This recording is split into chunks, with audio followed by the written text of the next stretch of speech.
네, 안녕하세요 여러분, 현규쌤입니다. 자, 여러분, 이번 시간에는요, 지난 시간 OT에 이어서 본격적인 한국 전근대사 수업 첫 번째 시간입니다. 프린트는 1번 프린트고요. 오늘 이제 우리가 배울 내용이 한국사의 첫 번째 스타트, 바로 선사시대에 해당하는 부분입니다. 우리는 총 선사시대에서 구석기, 신석기, 청동기, 철기 4개의 파트를 오늘 공부하게 될 거예요. 자, 한번 보겠습니다. 1번 프린트예요, 여러분들. 여기 이제 저번에 OT 때 설명드렸듯이 항상 프린트 번호는 여기 넘버링, 그리고 위에 대단원, 중단원, 후단원, 해당 교과서 페이지, 그리고 넘버링 옆에는 학습 목표들이 이렇게 나와 있습니다. 자, 오늘 1번 프린트에서 어떤 내용을 중심으로 배운다고 이야기했죠? 네, 맞습니다. 바로 선사시대예요. 선사시대라는 게 바로 뭐예요? 이전선, 기록사, 이전의 시대, 기록 이전의 시대. 기록 이전이라는 건 기록을 하기 위한 뭐가 없던, 문자가 존재하지 않았던, 그러므로 기록으로 된 문자가 존재하지 않았던 시기이기 때문에 우리는 그 시대 사람들의 삶을 무엇을 통해 알 수 있다? 유물과 유적을 통해 탐구해야 한다 라고 말씀을 드렸습니다. 자, 이 선사시대는 총 4개의 파트로 구분이 돼요. 바로 구석기, 표에 나오죠 여기. 구석기, 신석기, 청동기, 철기 4개의 파트로 구분이 됩니다. 사실 엄밀히 말하면 선사시대는 구석기와 신석기만 지칭을 하고 청동기부터는 이제 역사시대로 보긴 하지만 편의상 여기 같이 묶어서 내용을 정리하도록 할게요. 자, 여러분, 근데 이 구석기, 신석기, 청동기, 철기 이 4개의 제목을 보니까 이 각각의 시대를 구분하는 이 명칭이 뭘 기준으로 만들어진 것 같나요? 네, 맞습니다. 그 시대 사람들이 썼던 도구를 가지고 어떤 도구를 썼는가, 그걸 가지고 이름을 붙인 거예요. 구석기, 신석기는 뭘 쓴 거죠? 네, 석기, 돌을 썼고요. 청동기는 청동, 철기는 철을 사용한 시대입니다. 이제 우리가 이 부분을 내용을 정리할 건데 여기에 출제 포인트는 바로 크게 2가지예요. 몇 가지요? 2가지. 첫 번째는 바로 뭐냐? 이 구석기와 신석기를 비교하는 거예요. 이게 첫 번째 포인트고요. 두 번째 포인트는 청동기와 철기를 비교하는 거. 이게 두 번째 포인트입니다. 근데 구석기와 신석기를 비교하는 게 나온다고 하더라도요, 청동기와 철기가 선지로 나오고요, 청동기랑 철기를 비교하는 게 메인 주제로 나오더라도 구석기, 신석기가 자료로, 선지로 스며들어 있으니까 이 전체적인 내용을 다 파악을 하셔야 돼요. 그리고 또 하나, 여기는 기록이 없는 시대다 보니까 거의 모든 문제가 유물유적으로 나와요. 물론 가상의 일기 이런 게 나오기도 하지만 대부분의 문제가 유물유적 자료를 주고 그 자료를 보고 해당하는 유물유적이 어느 시대인지를 파악을 하는 게 굉장히 중요하니까 이 내용과 뒷장에 나와 있는 이 탐구 자료들을 여러분이 유기적으로 연결해서 보셔야 합니다. 자, 이 부분은 일단 수능 한국사를 치면 1번 부분이고요. 여러분들이 어떻게 보면 가장 익숙한 부분이기도 하지만 여기를 그냥 무지성으로 암기하려는 친구들이 있는데, 여러분, 역사는 암기가 아닙니다. 이해를 토대로 충분히 여러분들이 다 암기하지 않고 이해할 수 있어요. 물론 모든 공부의 마지막은 암기로 가지만 그 암기가 이해가 선행되지 않고서는 휘발성 지식이 되어버립니다. 그러니까 우리가 이 부분을 이해해야 돼요. 이해하기 위해서는 개념의 연결고리가 필요하겠죠. 이 선사시대의 개념의 연결고리는 바로 무엇이냐? 요겁니다. 경제예요. 경제. 경제가 뭐죠? 네, 먹고 사는 문제입니다. 그 시대 사람들이 어떤 방법으로 무엇을 먹고 살았느냐, 이것만 보셔도 모든 내용이 자동으로 정리가 돼요. 자, 그럼 우리 경제의 틀을 맞추어서 내용을 하나하나 정리해 보도록 하겠습니다. 자, 구석기 시대입니다. BC 70만 년 전이에요. 이거 상상이 가시나요? 올해가 기원후 2022년인데 BC 70만 년 전이면 이건 상상도 안 가는 까마득한 옛날이죠, 여러분들. 자, 이 구석기 시대에는 어떻게 먹고 살았냐? 이 시대의 경제를 한마디로 말한다면 자연 경제예요. 자연 경제라는 건 뭐냐면 인간이 자연의 생산자가 아니라 소비자의 입장이라는 거예요. 그러니까 우리 인간이 자연을 이용하고 활용해서 무언가 생산하는 게 아니라 그냥 자연이 주는 거를 있는 그대로 받아먹는 소비자의, 수동적인 소비자의 입장이라는 겁니다. 자, 어떻게 자연을 주는 대로 먹고 살았냐? 길을 가다가 짐승이 보이네요. 뭐 했을까요? 네, 사냥을 합니다. 그리고 열매가 떨어져 있으면 네, 주워 먹고요. 또 강을 만났어. 강에 뭐가 살고 있죠? 물고기가 살고 있죠. 그 물고기를 잡아 먹어요. 고기잡이. 이 고기잡이를 전문적으로 어로라고 합니다. 자, 그렇다면 이렇게 자연에 있는 그대로를 사냥, 채집, 고기잡이 등으로 먹고 사는 이 구석기 시대 사람들은 어떤 사회생활을 했을까? 자, 한 군데 진득하게 정착했을까요? 아니면 먹을 걸 찾아서 끊임없이 이것저것 떠돌아다녔을까요? 네, 맞습니다. 떠돌아다녀야 됩니다. 이 시대에는 오히려 정착을 하면 죽을 수가 있어요. 왜? 그 지역에서 열매 다 먹고 짐승 다 잡았어. 그럼 다른 지역으로 가야 돼요. 거기 계속 있으면 굶어 죽어요. 끊임없이 먹을 걸 찾아서, 사냥거리를 찾아서 이곳저곳 떠도는 무슨 생활? 이동 생활을 하게 됩니다. 정착 생활 따위는 하지 않아요. 그럼 이동을 할 때 나 혼자 솔로 플레이로 이동을 할까요? 여러 명이랑 적어도 수백 명의 사람들과 팀을 맺어서 팀 플레이로 이동을 할까요? 네, 반드시 여러 명의 사람과 팀을 맺는 팀 플레이를 하면은 무리 생활을 하게 됩니다. 그럴 수밖에 없어요. 왜? 그 시대 사람들 뭘 먹고 살았다? 어떤 방법을 먹고 살았다? 사냥. 사냥 쉬워요? 어려워요? 어려워요. 특히 이 시대 사냥이라 그러면 구석기는 빙하기이기 때문에 짐승들의 덩치가 굉장히 큽니다. 맘모스 생각하면 돼요. 맘모스, 매머드, 맘모스. 그 맘모스를 잡으려면 적어도 사람이 수백 명은 있어야 돼. 그 수백 명이 달려든다고 이길 수나 있을까? 그것도 확실하지가 않아요. 그래서 사냥, 채집, 고기잡이 등을 먹고 살았기 때문에 끊임없이 먹을 걸 찾아서 이동 생활을 했고, 그 이동할 때는 무리지어서 이동 생활을 했다는 거야. 얘들아, 수백 명의 사람이 무리지어 이동했다는 거는, 함께 무리를 지었다는 건 최소한 그들 사이에 뭐가 가능했다는 걸까? 그치, 의사소통이 가능했다는 거야. 그 말은 뭐가 있었다? 언어가 있었다는 겁니다. 그리고 사냥한 걸 그냥 생걸로 먹을까요? 아니에요. 불로 익혀 먹습니다. 불을 썼어요, 이때. 자, 그러면 이렇게 끊임없이 먹을 걸 찾아서 무리지어 이동하는 생활을 하던 구석기 시대 사람들이 집을 만들 필요가 있을까요? 없죠. 언제 여길 떠날지 모르는데 그냥 길 가다가 어두워지면 그냥 자는 거예요, 여러분들. 그러다가 비가 내리네. 비를 피할 만한 데가 없을까? 저기 동굴 있다. 그럼 동굴로 가는 거예요. 혹은 바위 그늘로. 그래서 구석기 시대의 유적지 그 명칭을 보시면 거의 다 무슨 동굴이야. 검은 모로 동굴, 두루봉 동굴, 밀레토 동굴, 또 외국에서는 알타미라 동굴, 라스코 동굴 이런 식으로 거의 무슨 동굴 이런 식으로 끝나는 경우가 되게 많습니다. 거기 살았으니까. 혹은 집을 짓는다 그래도 정성 들여 지을 필요가 있을까요? 그럴 필요가 없죠. 언제 떠날지 모르니까. 집을 짓더라도 그냥 막 지어서 사는 막집을 짓고 살게 됩니다. 자, 그 이 시대 사람들 어떤 독을 썼느냐. 독도 굉장히 중요한 포인트예요. 이름에서 알 수 있죠. 구석기. 뭘 썼죠? 네, 석기. 돌멩이를 썼습니다. 근데 70만 년 전이잖아. 굉장히 까마득한 옛날이에요. 지금처럼 돌을 정교하게 깎고 막 갈고 이런 세공을 할 만한 능력이 있을까? 그런 능력은 없어요. 어떻게 했을까? 그냥 돌을 던져서 깨트려서 떼어내는 석기를 씁니다. 바로 그게 뭐라 그럴까요? 뗀석기예요. 떼어내는 석기. 근데 이 뗀석기도 이 구석기가 시간이 지나면서 이 뗀석기의 활용도 더 정교해지고 발전되는 모습 볼 수 있어요. 하나의 모습이 아닙니다. 전기 구석기 때만 해도요. 여기 나오죠? 전기 구석기 때만 해도 하나의 뗀석기를 여러 용도로 썼어요. 그러니까 뭔 말이냐면은 선생님이 지금 봐봐요. 지금 되게 여러 가지 색깔을 써가지고 필기하고 있죠. 그죠? 형광펜도 썼다가, 빨간펜도 썼다가, 검정펜도 썼다가, 파란펜도 썼다가. 그죠? 검정펜은 일반적인 필기, 빨간색은 중요한 거, 파란색은 좀 보충 설명. 뭐 이런 식으로 지금 용도에 맞게, 각각의 용도에 맞게 하나의 색깔 펜을 하나의 용도로 쓰고 있어. 근데 그렇게, 전기 때는 그렇게 해서 안 된다는 거야. 그냥 쌤이 검정펜으로 모든 필기를 다 해버리는 거야. 중요한 내용이건, 일반적인 내용이건, 보충 설명이건. 이렇게 하나의 도구를 그냥 여러 용도로 만능으로 다 썼던 시대가 바로 전기 구석기예요. 좋게 말하면 만능이고 나쁘게 말하면 아직 세분화가 되어 있지 않다는 거야. 이 전기 구석기의 대표적인 뗀석기가 바로 만능 도구 주먹도끼입니다.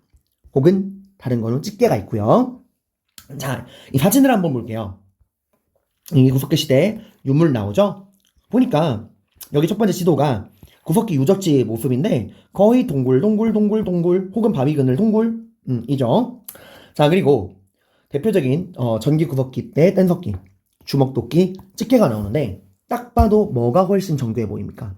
그죠? 주먹도끼가 훨씬 정교해 보이죠. 쓰임새도 많아 보이고요. 근데 이때부터 이제 참 얽힌 이야기가 있는데 여러분 오리엔탈리즘이라고 아시나요? 네, 오리엔탈리즘, 동쪽, 해가 뜨는 동쪽, 누구 기준으로? 서양 기준으로.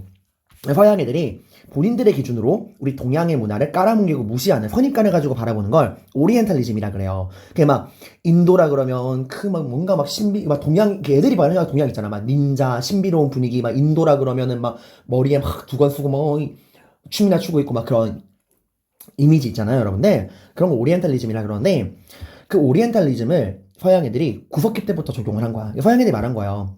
야, 봐봐. 응? 같은 구석기 시대라도 같은 구석기가 아니야. 주먹도끼를 쓰는 지역은, 주먹도끼 문화권은 발전된 지역이고, 집게를 쓰는 집게 문화권은 좀 수준이 떨어지는 지역이야. 근데 참 신기하다. 우리 서양에는 주먹도끼가 이렇게 발견이 잘 되는데, 너희 동아시아 지역은 뭐 땅만 팠다 하면 집게밖에 안 나와? 역시 너희는 구석기 때부터 우리에 비해 열등해. 우리는 발전된 주먹도끼 문화권, 너희 열등한 집게 문화권이야. 라고 이야기를 했어요. 이런 주먹도끼를 뭐라 그러냐면은 프랑스의 그 생아슐 지방에 발견됐다 그래서 아슐리안 주먹도끼라 그러는데 이게 우린 발견이 안 되는 거야. 우리 반박을 못했어요. 진짜 우리는 열대간 집게 문화권인가? 이러고 있는데 이 아시아, 동아시아 최초로 주먹도끼가 발견됩니다. 어디서? 우리나라에서. 경기도 연천, 여기 나오죠? 연천, 전곡리. 여기서 이 주먹도끼가 발견이 된 거예요. 1972년이었나 그때. 그게 발견한 게 미군이에요. 그 미군이 휴가 갔다가 이걸 발견한 거야. 여자친구가 놀러 갔다가. 고고학을 전공한 애거든. 그래서 그 오리엔탈리즘을 우리가 반박할 수 있게 된 거예요. 우리도 주먹도끼가 있다. 라고.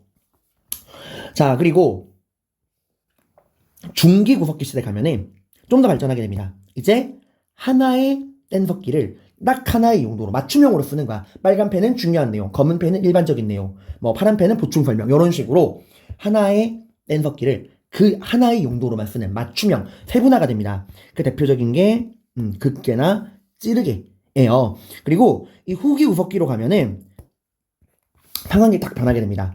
여러분 혹시 아이스에이지라고 하는 애니메이션 알고 계시나요? 그 아이스에이지가 구석기, 빙하기 때를 배경으로 한 거죠. 그래서 보면 거기 등장한 짐승들이 다 어때요? 다 덩치가 크고 막 털이 부풍부풍 하잖아. 그 추운 빙하기를 살아야 되니까. 근데 그 애니메이션에 나오듯이 주요 사건이 뭐야? 지구의 빙하기가 끝나. 지구의 온도가 올라가면서 빙하기가 끝나고 해빙기가 찾아와요. 거기서 이제 주인공들이 위기를 겪는 거잖아. 막 얼음이 녹아내리고 이러니까. 그게 구석기 후기예요. 그 애니메이션의 배경. 지구의 기온이 상승합니다.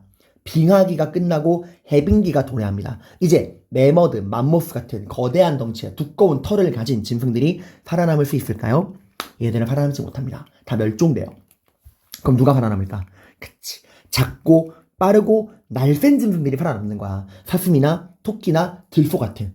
자, 그러면 이 지구, 우리 구석기 사람들 뭘 먹고 산다고요? 어떻게 먹고 산다고요? 사냥을 하고 먹고 산다고요. 근데 짐승들의 생태계가 변했어. 그럼 우리도 전략이 바뀌어야겠죠. 맘모스를 사냥하는 거대 주먹도끼로 토끼를 잡을 수 있나요?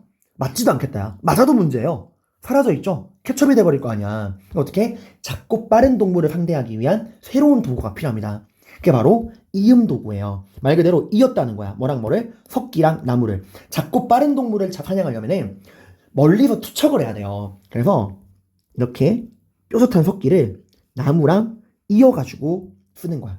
이거 뭐 같아요? 네, 창이죠. 창이나 활 같은 게 등장을 하는 거야. 이 대표적인 이음 도구가 후기 구석기 시대의 이음 도구가 바로 순뱃질개입니다. 지금 제가 설명한 내용들, 구석기 후기 온도 기온의 변화로 이음 도구가 등장하게 된 내용은 여기 제가 이렇게 보충 설명 달아놨으니까 보시기 바래요. 이거 사진으로 보시면 한 방에 이해돼요. 자, 볼게요.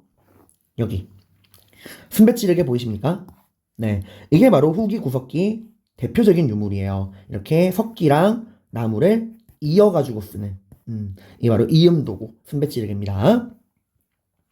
자, 그리고 구석기 시대 사람들 우리가 무시할 수 없습니다. 그들도 종교랑 예술이 있어요.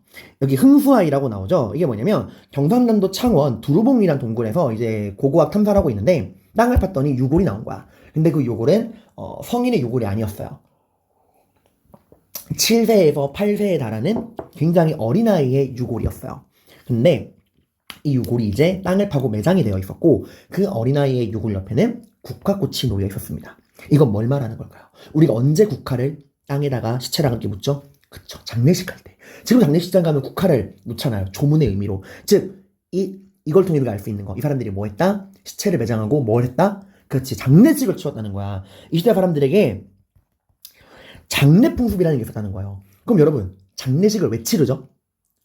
그쵸, 죽음이 끝이 아니라는 거야. 죽음 이후의 사후세계, 더 좋은 곳으로 가라. 죽음 이후에 더 좋은 곳으로 가기를 기원하는 의미에서 이렇게 장례식을 치르잖아. 이 시대 사람들 그렇게 여유가 없는 사람들이에요. 굉장히 힘든, 언제든 이 자욱한 자연환경 속에서 먹고 살기 힘든 사람들이야. 근데 이런 사람들이 이렇게 시간과 노력을 들였다는 거네. 죽어서 좋은 데 가라는 이 사후세계 인식이 있었다는 거예요. 이걸 통해 우리가 그 구석기세 사람들이 장래풍수와 사후세계 관념이 있었다는 걸 알 수가 있습니다. 그럼 유적지를 볼게요. 이 시대에 내가 아까 말했죠. 사냥을 하고 먹고 산다. 정착하지 않고 이동한다. 그러니까 굳이 집이 필요 있다 없다? 없다. 그래서 구석기시대 유적들은 다 동굴로 끝난다.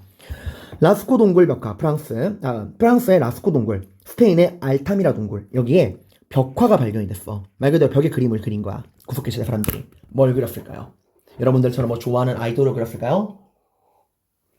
아닙니다. 볼게요. 뭘 그렸는가. 네, 여기 라스코 동굴 벽화가 나오죠? 사슴, 들소 같은 짐승들을 그렸습니다. 왜요? 항상 모든 시작은 경제에서. 뭘 먹고 어떻게 먹고 산다? 사냥. 뭘 관련 있을까? 그치. 사냥하고 싶은 짐승들을 그려놓은 거예요. 왜? 먹고 싶으니까. 사냥은 굉장히 어려운 활동이에요. 실패하는 날이 더 많고요. 굶는 날이 다반사입니다. 그러니까 이제 바라는 거죠. 제발 오늘만큼은 사냥에 성공해서 사슴고기 한번 배 터지게 먹어보고 싶다. 라는 사냥의 성공을 기원하는 주술적인 의미가 담겨 있는 거예요. 바라는 거죠. 사냥의 성공을 기원을 하고 하는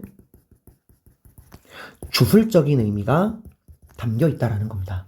그리고 여기 또 하나 블렌도르프의 비너스를 볼게요. 비너스, 미의 여신. 이게요? 여러분, 구석기 시대에는 이게 미의 여신입니다. 사냥, 경제활동은 사냥. 쉬워, 어려워. 굶는 날이 더 많아. 배부르게 못 먹어요. 그러니까 이 시대 사람들은 살찐 사람이 없어요. 그러니까 살찌는 게 뭔지 몰라. 다이어트도 없죠. 강제 다이어트인데. 그러니까 바라는 거죠. 우리가 정말 배부르게 음식을 잘 먹고 잘 살면 이런 몸매가 되지 않을까? 이런 몸을 갖고 싶다. 그만큼 잘 먹고 싶다라는 그런 걸 바라는 거야. 잘 먹고 이 사냥에 필요한 아이를 순풍순풍 잘 낳고 싶다라고 하는 다산과 풍요를 바라는 그들의 소망이 담겨 있는 겁니다. 자, 밀렌도르피의 비너스는 뭐를 기원한다고요? 네, 다산과 풍요를 기원하는 거라고요. 자, 이게 구석기입니다. 자, 그럼 우리 신석기로 넘어가 볼게요. 여러분, 신석기 시대 넘어오면 인류 역사의 혁명이라 불리는 엄청난 변화가 생깁니다. 바로 경제가 자연경제에서 생산경제로 넘어가게 돼요. 자연경제는 뭐였어요? 그렇죠. 인간이 그냥 소비자입니다. 자연이 주는 대로 그냥 받아먹고 살지 우리가 자연을 이용해서 뭔가 생산하지 못했던 시절이 구석기잖아. 근데 신석기에는 인간이 자연의 소비자가 아닌 생산자가 돼요. 이제 인간이 자연을 이용하고 활용해서 거기서 무언가를 생산할 수 있는 생산경제의 제도로 돌입하게 됩니다. 그게 바로 뭘까요? 네, 농경입니다. 농사를 짓기 시작해요. 거기다가 단순히 짐승들도 그냥 무조건 잡아가지고 죽이고 먹는 게 아니라 쟤를 우리가 길러가지고 새끼를 낳으면 굳이 힘들게 사냥하지 않고서도 우리가 고기를 안정적으로 얻을 수 있지 않을까? 바로 목축. 짐승을 길들이는 목축. 농경과 목축이 시작이 돼요. 이걸 바로 우리가 신석기 혁명이라고 합니다. 이제 인간은 자연의 수동적인 소비자가 아니라 생산자가 되는 생산경제의 체제로 들어서게 된 거예요. 엄청난 변화입니다. 인간의 모든 양식이 이걸로 변하게 돼요. 자, 근데 이때의 농경은 여러분 오늘날 같은 그런 수준 높은 전문화된 농경 생각하시면 안 돼요. 굉장히 초보적인 농경입니다. 이제 겨우 밭에 씨를 뿌려가지고 겨우 그 식량을 조금 획만해낸 굉장히 초보적인 농경이에요. 그러다 보니까 농사만 지어가지고는 먹고 살 수가 없습니다. 여전히 사냥, 채집, 고기잡이 등도 주요한 생산 경제활동의 수단입니다. 굉장히 초보적인 농경이고요. 그러다 보니까 뭐가 없어? 먹고 남는 잉여 생산물은 존재하지 않아요. 그러니까 그냥 먹고 땡이야. 먹고 배부르게 먹고 남기는 그 잉여 생산물의 개념은 아직까지 없습니다. 또 하나 좀 더 심하게 들어가서 초보적인 농경. 바로 이때의 농경은 밭농사예요. 그러니까 그냥 밭에서 씨를 뿌리는 정도야. 그러니까 수준 높은 농경은 아니라는 거야. 수준 높은 농경은 뭐냐? 바로 벼농사입니다. 여러분이 뭐 전문 농부가 아니니까 깊이 들어갈 거 없지만 이 밭농사는 되게 특별한 기술이 필요 없고요. 벼농사는 굉장히 그 고도의 기술이 필요한 거야. 그러니까 이 신석기 때에는 이제 막 걸음마를 뗀 거기 때문에 초보적인 농경이었고 잉여 생산물이었고 뭐 초보적인 농경인 밭농사만 시행했다. 아직까지 벼농사는 하지 않았다. 한 발 더. 밭농사를 했다는 건 여러분들 생산하고 있는 게 뭐냐면은 이 좁쌀이라고 나오죠. 조나 수수나 기장 같은 거예요. 그러니까 이 시대에 우리가 농사를 지었다는 걸 확인할 수 있는 게 이 시대 사람들이 이제 이런 농경을 하고 나서 그 얻은 그런 식량을 이제 불에 익혀 먹을 거 아니에요. 그래가지고 이제 탄화된, 여기서 탄화됐다는 걸 탔다는 거야. 탄 흔적이 있는 좁쌀이 발견돼요. 그러니까 밭농사의 결과물 좁쌀, 후후, 기장 같은 게 발견되는 거야. 그러니까 신석기 때 밭농사를 했고 탄화된 좁쌀, 후후, 기장이 나왔다. 맞는 말이야. 근데 이 시대는 아직 전문적인 농장인 벼농사는 시작하지 못했다겠지. 그 말은 벼농사에서 나오는 쌀은 아직까지 제대로 나오지 않았다는 거예요. 그러니까 탄화미가 나왔다는 건 틀린 겁니다. 그러니까 신석기는 밭농사, 탄화된 좁쌀, 후후, 기장은 나왔지만 벼농사, 탄화된 미는 아직까지 발견되지 않는다라는 걸 여러분이 명심하세요.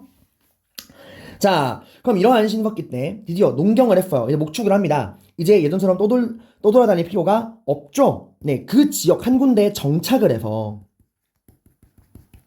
거기에서 이제 꾸준히 농경과 목축을 해야 된단 말이야. 그죠? 이제 떠돌 필요가 없습니다. 이동하지 않아요. 그리고 이제 하나의 패밀리, 그룹의 개념이 생겨요. 분명히 구석기 때도 무리지역 이동했다며요. 이때는 혈족 개념이 많이 없어요. 좀 약간 좀 19금적인 이야기긴 하지만 여러분들, 여자가 아이를 낳았어. 아빠가 누군지 몰라요. 그리고 그것도 딱히 없는 게 언제 죽을지 모르잖아. 그리고 집단은 계속 바뀌어. 맘목 사냥하다가 절반 갈려나가고, 멜머드 사냥하다가 절반 갈려나가고, 그때그때 새로운 무리랑 만나기 때문에 무언가 이제 우리 가족이다, 우리 씨족이다 라는 개념이 희박했던 시대예요. 구석기 때는. 신석기 때는 이제 특정한 지역에 사람들이 정착을 하고 그 사람들 계속 같은 사람들끼리 정착을 하잖아. 씨족의 개념이 생기게 되는 거야. 가족, 씨족의 개념이 생깁니다. 이때부터는 단순한 무리 사회가 아니라 혈족, 씨족의 개념이 생기는 거야. 그래서 씨족 사회라 그래요. 그리고 이런 씨족들이 모이고 모여서 씨족 A, 씨족 B 이런 씨족들이 모여서 좀 더 큰 단위의 부족이 형성됩니다. 우리 부족, 우리 혈족, 씨족, 부족의 개념이 생기는 거예요. 그리고 또 이때 하나 참고로 알아두실 게 이 씨족, 여러분, 내가 아까 씨족은 혈족, 가족의 개념이라고 했죠?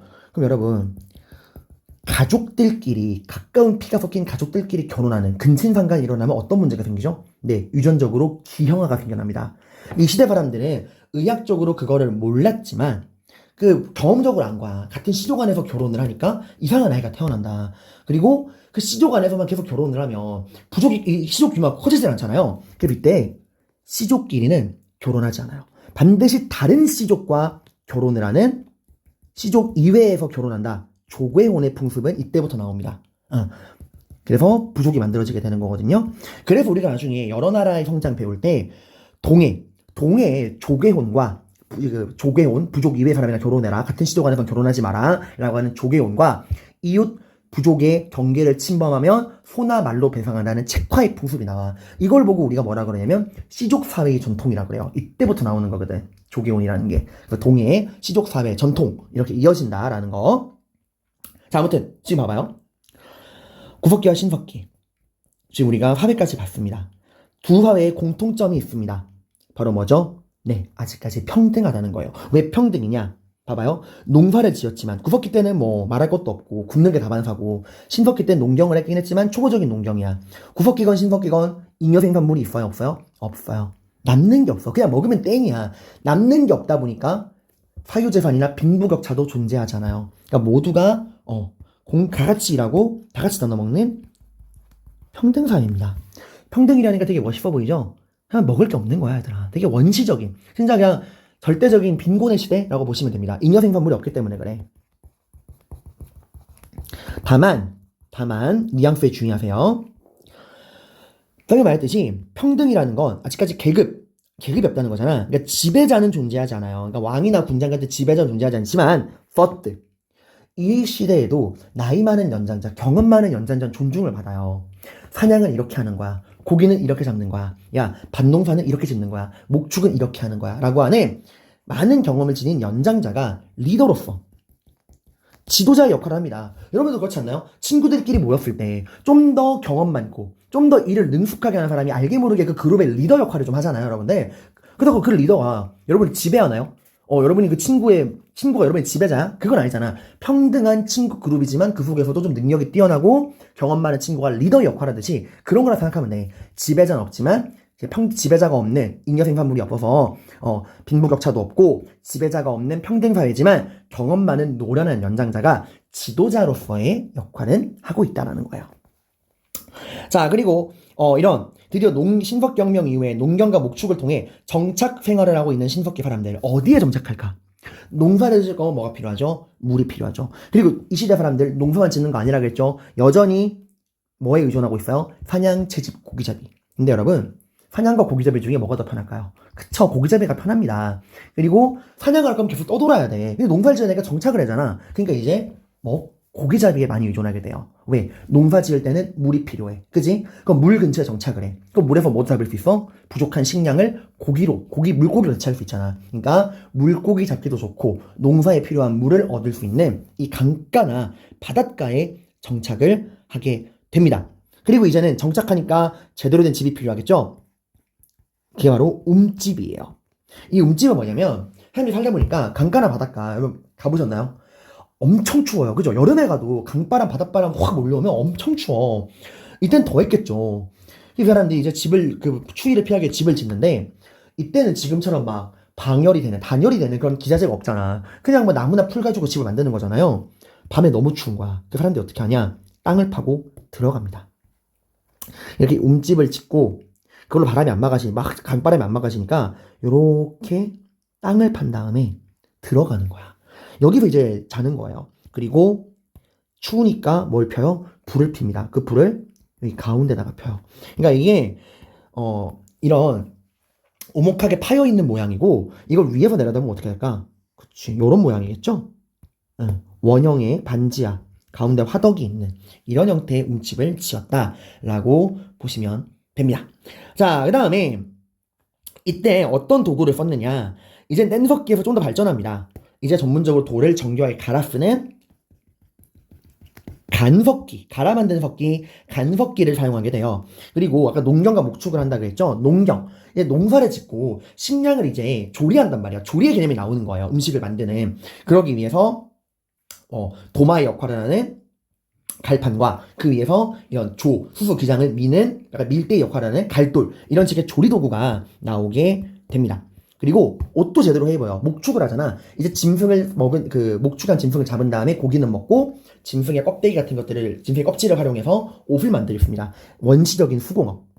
직접 만들어 입는 거예요. 가락바퀴나 뼈바늘 같은 도구를 이용해서 직접 옷을 만들어 입기도 하고요. 조개 껍데기, 조개에다가 이제 눈, 코, 입 구멍을 뚫은 다음에 쓰는 장신구도 만들게 됩니다. 사람이 꾸미고 싶은 욕구는 당연한 거니까요. 그리고 농경을 하게 되면서 이제 큰 변화가 또 뭐냐? 구석기 시대에는 존재하지 않는 도구가 나옵니다. 바로 톡입니다. 왜? 이제 음식을 저장해 먹잖아, 얘들아. 이렇게 농경을 하니까 이제 음식을 어딘가에 저장하게 되고 담아 먹게 되잖아요. 그죠? 막 쌀을 막 바닥에 놓고 먹을 수 없잖아, 얘들아. 음식을 조리하고 저장하기 위한 도구로서 토기가 나오는 거야. 이 토기는 농경이 시작되지 않은 구석기에는 존재할 수가 없는 거예요. 음식의 조리 및 보관. 이 대표적인 신석기 시대의 토기가 빗살무늬 토기입니다. 좀 이따 사진으로 한번 확인해 볼게요. 빗살무늬 토기가 뾰족한 모양의 옆에 이런 빗금 무늬가 쳐져 있어가지고 이거 빗살무늬 토기라 그래. 자, 근데 이 빗살무늬 토기는 아래가 왜 뾰족할까? 이 시대 사람들이 주로 어디 산다고요? 고기 잡기 좋고 농경에 필요한 물을 얻기 좋은 강가나 바닷가에 산다고. 강가나 바닷가 흙이 어때요? 되게 말랑말랑하잖아요. 흙이 푹푹하잖아. 그러니까 강이나 바닷가 그 부드러운 흙에 팍 박아서 흔들리지 않게 박아서 쓰려고. 그래서 뾰족한 빗살무늬 토기가 나오는 거야. 그 외에도 이른 민무늬 토기, 일찍 나온 민무늬 토기. 이게 청동기에는 정식 민무늬 토기가 나오거든. 그거랑 비교하는 거야. 이른 민무늬 토기, 덧무늬 토기 같은 게 나오게 됩니다. 자, 그리고 모든 게 경제입니다. 농경 시작됐어요. 농사를 짓습니다. 농사에 정말 필요한 게 뭐죠? 물도 필요하지만 날씨가 때때 맞춰줘야 돼. 비가 내릴 땐 비가 내려줘야 되고 해가 비칠 땐 해가 비춰줘야 돼. 그러니까 당연히 농사를 지으니까 사람들이 뭐에 관심이 많아질까? 이쯤 되면 비가 한번 와야 되는데 자연에는 당연히 관심이 많아지게 되는 거야. 그러면서 이 자연에 대한 신앙이 생기게 됩니다. 그래서 해, 달, 구름. 이게 비는 거예요. 햇님, 지금은 해가 좀 비춰줘야 됩니다. 구름님, 이번에는 저에게 비 좀 내려주셔야 됩니다. 이런 식으로 비는 거야. 왜? 그 자연물에 영혼이 있다고. 나의 기도를 들어줄 거라 믿었거든. 그러니까 자연 만물에 영혼이 있다는 걸 애니미즘이라 그래요. 애니미즘. 그리고 동물을 숭배합니다. 자기 부족의 상징으로 동물을 담아요. 왜? 이 당시 인간들이 보기엔 여전히 동물들은 무서운 존재거든. 날카로운 이빨, 발톱, 엄청난 피지컬. 거기다 하늘을 날 독수리 봐봐. 인간은 하늘을 날 수가 없는데 쟤는 하늘을 날잖아. 그치? 이래가지고 저런 짐승들을 부족의 상징물로 하면 우리 부족이 그 동물의 영험한 기운을 받아서 강해지지 않을까 생각을 합니다. 토테미즘은 오늘날에도 있어요. 고려대학교, 연세대학교 여러분들. 고려대학교의 상징이 뭐야? 호랑이잖아요. 연세대학교는 독수리잖아요, 여러분들.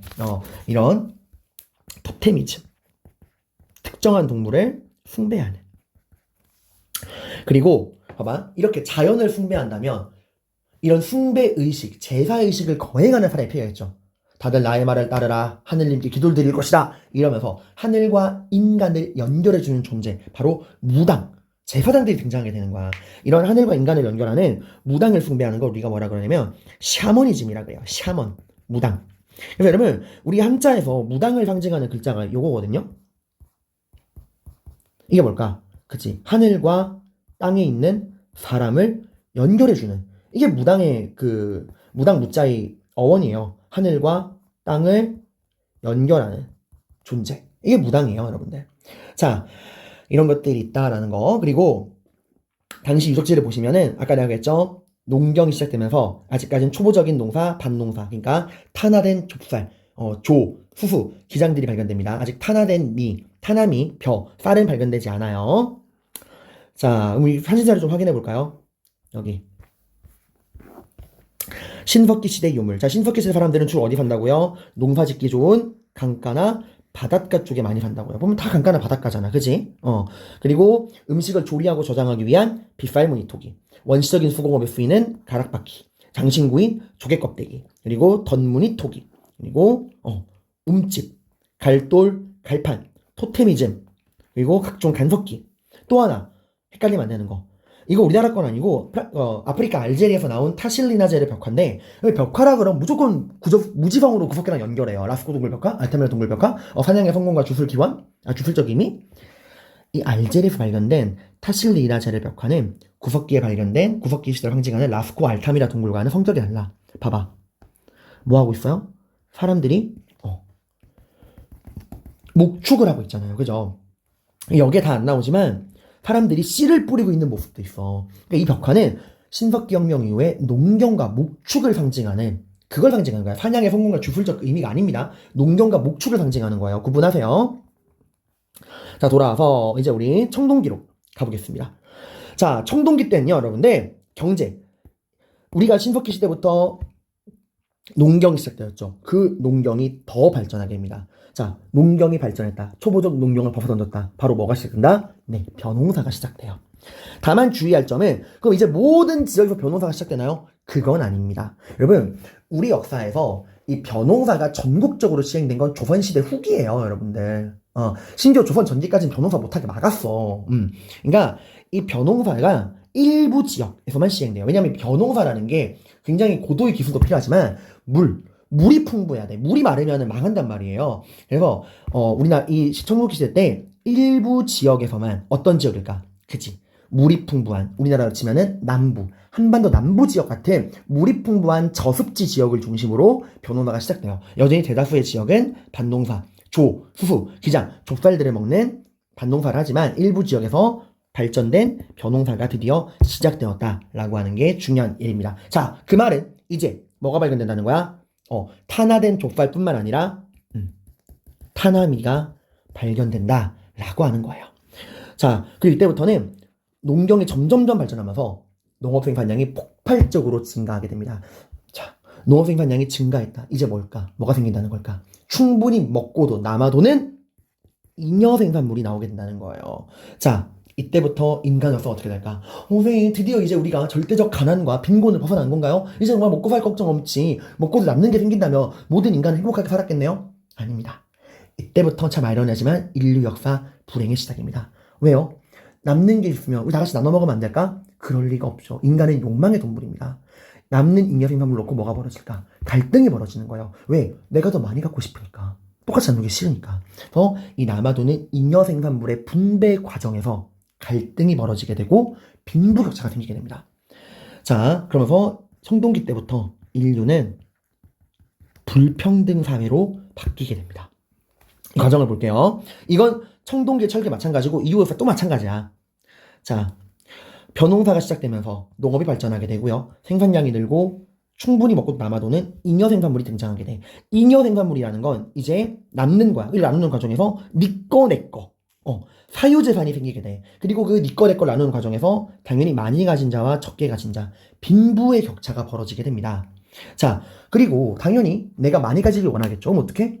옆에 있는 애 거를 뺏고 싶을 거 아니야. 싸움이 벌어지게 되는 거예요. 또 이때는 무슨 시대? 청동기, 철기 시대. 뭘 써? 청동이랑 철기를 써. 이제 이 청동과 철기 무기로 무장한 정복자들이 전쟁을 통해서 잉여 생산물을 빼앗기 시작하는 거야. 가진 자와 못 가진 자, 지배자와 피지배자. 이 잉여 생산물을 놓고서 빈부격차와 계급이 발생하게 되는 겁니다. 그리고 가진 자는 더 많은 걸 얻기 위해 끊임없이 이웃 부족을 침략하는 정복전쟁이 벌어지게 돼요. 그래서 여기 계급은 지배, 피지배입니다. 지배, 피지배.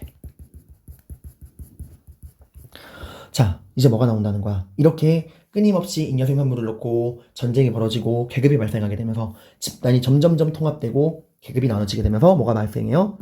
국가가 출현하게 되는 거예요. 그래서 이런 농경의 발전과 시작과 발전을 인류 역사에 긍정적으로 보지 않고 인류 역사의 저주다. 이건 정말 이거는 우리 인류 역사에 도움이 되는 게 아니다. 라는 관점으로 쓰여진 게 유발 하라리의 사피엔스예요. 거기서는 이 신석혁명, 농경을 인류 최대의 사기극이다. 라고 말하고 있어요. 그 사람의 관점이에요. 자, 다시 청동기로 돌아와서 지금 전체적인 메커니즘 이해가죠? 이렇게 청동기 시대에 국가가 나오게 되는 거예요. 자, 여러분. 구석기, 신석기 때는 국가가 존재할 수 없습니다. 왜? 국가가 존재한다는 건 지배층과 피지배층, 계급이 발생한다는 거거든. 근데 신석기 때까지는 평등사회였잖아. 그러니까 그냥 신석기 때는 연장자가 이끄는 지도자, 그냥 시족, 부족 사회지 이런 계급에 기반한 국가는 존재할 수가 없는 거예요. 알겠죠, 여러분들? 자, 근데 국가는 국가인데 이제 막 시작한 국가잖아. 규모가 커, 작아요. 그래서 이 청동기 때 만들어진 국가의 지도자는 아직까지 왕이라고 불리지 못합니다. 그만한 급이 안 돼. 이때는 군장이라고 불렀어요. 족장, 군장이라고 불렀습니다. 지도자를. 그러니까 아직까지 국가의 규모가 작다는 거야. 군장. 그리고 여러분 청동기 때만 해도요. 여러분들 어떤 식으로 지배자들이 본인의 권위를 합리화했느냐. 여러분 청동의 특징은요. 일단 귀하다는 거예요. 청동은 단일 물질이 아닙니다. 구리, 주석, 아연을 섞은 합금이고요. 굉장히 귀하고요. 그렇게 단단하진 않아요. 그러니까 귀하다. 일단 특징은 귀하다는 거. 그러면 여러분이 지배자예요. 여러분과 여러분을 따르는 병사들을 모두 청동무기로 무장시킬 수 있나요? 그건 불가능합니다. 이까봐야 청동은 지배자들의 무기나 장신구로밖에 쓰이지 못해. 양이 워낙 적으니까. 그러니까 압도적인 무력으로 군림할 수는 없다는 거야. 그럼 본인의 권위를 어디서 끌어올까? 그치. 물리적인 데서가 아니라 초월적인 신성한 곳에서 끌어와. 어디에서? 하늘에서.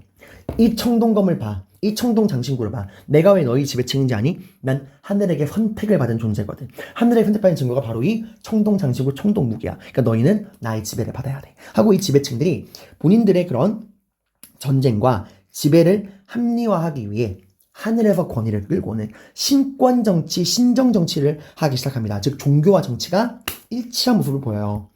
이게 바로 재정일치라는 거예요.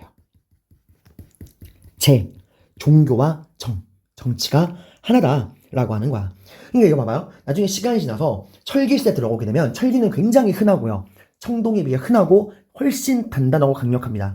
그러니까 나중에 철기 시대가 접어들고 역사가 발전할수록 더 이상 하늘에 의존하는 종교를 정치에 끌고 오는 재정일치 모습을 사라지게 돼요. 왜? 굳이 하늘의 권위를 빌리지 않고서도 철기 무기로 뚝배기를 깨버렸거든. 야, 까라면 까. 이렇게. 그래서 나중에 가면은 종교와 정치가 분리되는 모습을 보이게 됩니다. 자, 아무튼 이렇고요. 그럼 어디에 사느냐? 단순히 강가나 바닷가, 물론 농사가 발전하니까 더더욱 물의 중요성이 커지게 되지만 단순히 물만 생각하면 안 돼. 이젠 뭐 하는 시대야? 전쟁이 벌어지고 있는 시대잖아요. 끊임없이 이웃 부족과의 전쟁이 벌어지게 되고 막 국가 간의 전쟁이 벌어지는 시대잖아. 그러니까 어떻게? 방어도 생각을 해야 돼. 언제 털릴지 모르잖아. 농사도 짓기 좋고 방어하기 좋은 곳, 바로 배산임수. 뒤에는 산이 있고 앞에는 물이 있는 곳. 요런 곳에다가 이제 근거지를 마련하게 되고, 이웃 부족의 침략을 막기 위해 목책이나 성곽, 환우 같은 방어시설을 갖추게 됩니다. 이때부터 방어시설이 발견되게 돼요. 그리고 움집도 발전해요. 신석기 때만 해도 이렇게 둥근 원형으로 움푹 파가지고 화덕을 가운데 놓고 살았잖아. 이 청동에서 좀 오면은 집이 더 발전합니다. 움집은 움집인데 둥글지 않아요. 둥글면 얼마나 불편해. 막 허리 막 꺾이고 이러잖아요. 이제는 이 직사각형으로 딱 반지하화 시키거나 혹은 아예 지상가옥으로 바뀌게 돼요. 그리고 화덕도 가운데 있으면 생활하기 불편하잖아. 그러니까 한쪽 구석으로 이렇게 딱 몰게 됩니다. 그러니까 위에서 보면 어떤 그림일까? 이렇게 직사각형의 지상가옥화되어서 화덕은 한 곳으로 몰려있는, 이게 청동기 때 움집이에요. 자, 그리고 아까도 선생님이 간단하게 말했지만 청동의 특징, 귀하다, 만들기 힘들다, 희소성이 굉장히 높아요. 그러니까 개나 소나 가지고 다닐 수가 없어. 누구만? 지배층만. 지배층들만 자기들의 무기나 본인들의 권위, 하늘로부터 받는 초월적 권위를 상징하기 위해 장신구나 제사용 도구로 쓰게 됩니다. 이 대표적인 청동 무기가 비파형 동검이에요. 비파 모양으로 생겼어. 나중에 볼게요. 그리고 청동방울, 거친 무늬 거울, 또 뭐 팔주령이라고 하는 이런 권위를 상징하는 장신구로서의 역할을 하게 돼요. 자, 그리고 청동은 귀하다 그랬지. 지배층의 무기라 장신구로만 쓰인다 그랬지. 그러면 농사를 짓는 농기구에 청동을 쓸 수 있을까? 그건 불가능합니다. 청동 농기구라는 게 무슨 사치예요. 그래서 여전히 청동기 시대지만 여전히 농기구는 신석기 때랑 구석기 신석기 때랑 마찬가지로 신석기 때랑 마찬가지로 석기, 돌을 쓴다. 다만 좀 더 발전된 석기를 씁니다. 이름하여 반달돌칼이라는 걸 쓰게 돼요. 좀 이따 사진 확인해 볼게요. 그리고 토기도 더 발전된 모습을 보이는데, 민무늬 토기, 미송리식 토기. 미송리식 토기는 모양이 특이하니까 좀 알아두셔야 됩니다. 그리고 무덤이 발견되는데 그 무덤의 대표적인 무덤이 바로 고인돌이라는 거예요. 고인돌이 여러분 기본적으로 돌멩이 하나당 몇 톤씩은 나가고요. 이 고인돌 하나당 수십 톤의 무게가 나가요. 고인돌 간단하게 그려드리면 이런 거죠. 돌을 이렇게 뚝뚝 쌓고 위에 커다란 돌을 올리는 거죠. 이건 무덤입니다. 맞죠? 무게만 수십 톤이야. 이런 거대한 고인돌 무덤 만들려면 노동력이 어때요? 굉장히 많이 필요하죠. 이걸 뭘 나타내는 걸까? 그치. 이렇게 수많은 수십 톤의 돌을 옮길 정도로 수백 명의 사람을 동원할 수 있는 지배자가 나왔다는 거예요, 여러분들. 수많은 사람들을 자신의 개인의 무덤을 만들기 위해서 동원할 수 있는 지배자가 나왔다. 즉, 계급이 존재했고 지배자가 존재했던 언제 이후라는 거야? 청동기라는 거야. 비록 고인돌은 돌로 만든 석기 유적이지만 계급이 존재하지 않던 평등시대인 구석기, 신석기 때는 존재할 수가 없습니다. 이건 지배자의 무덤이야. 군장의 무덤. 계급을 상징하는 권위를 상징하는 거예요. 자, 그리고 여러분 이때 그 청동기 시대, 청동기를 기반으로 한 우리나라 최초의 군장 국가가 고조선이라고 했잖아요. 그죠?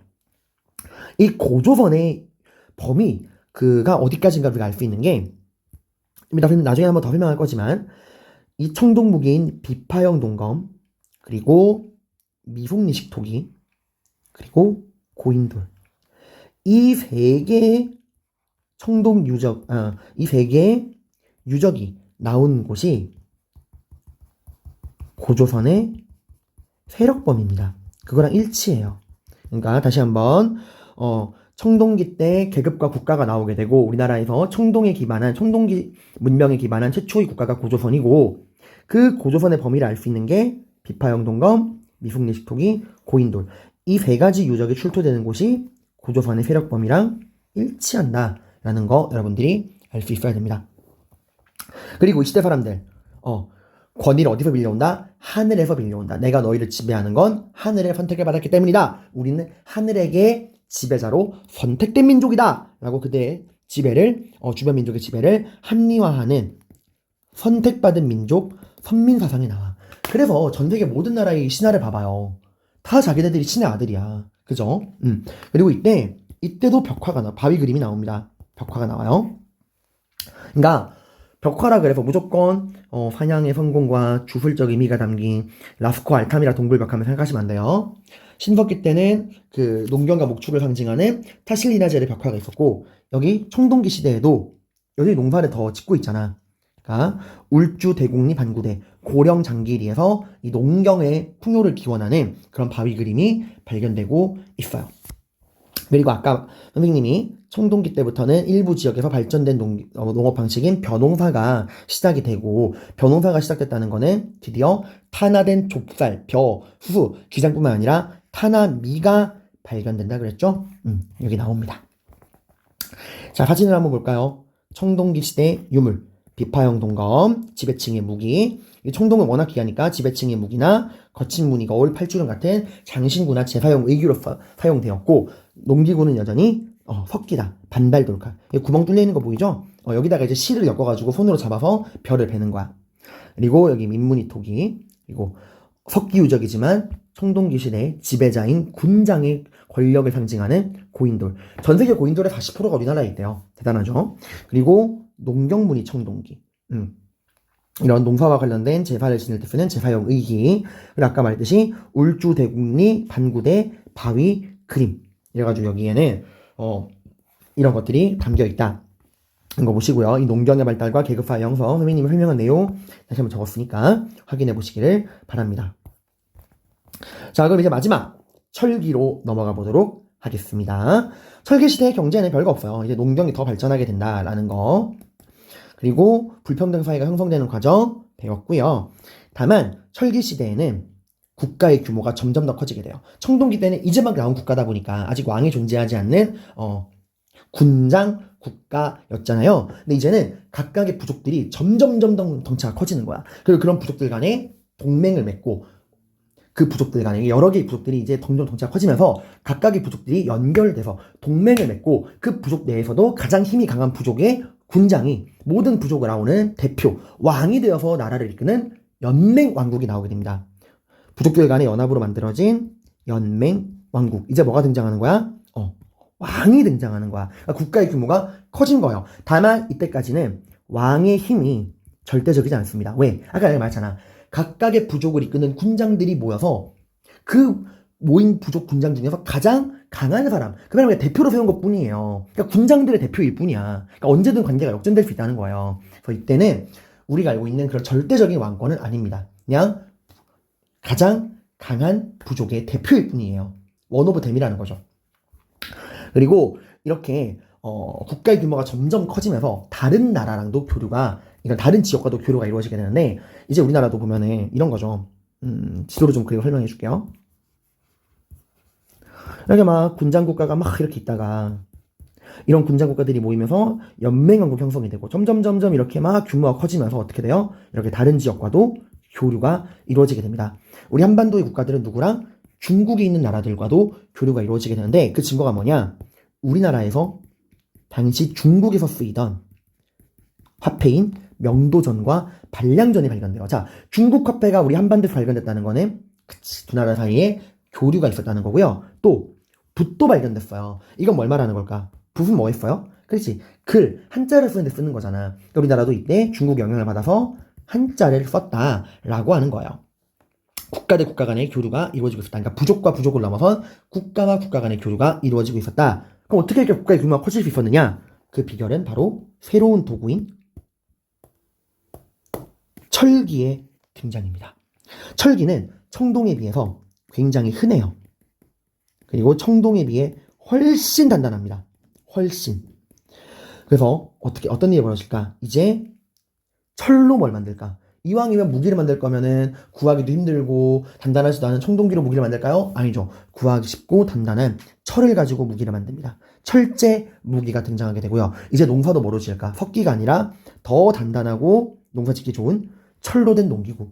철제 무기와 철제 농기구가 본격적으로 보급이 되게 돼요. 어떤 변화를 가지고 올까?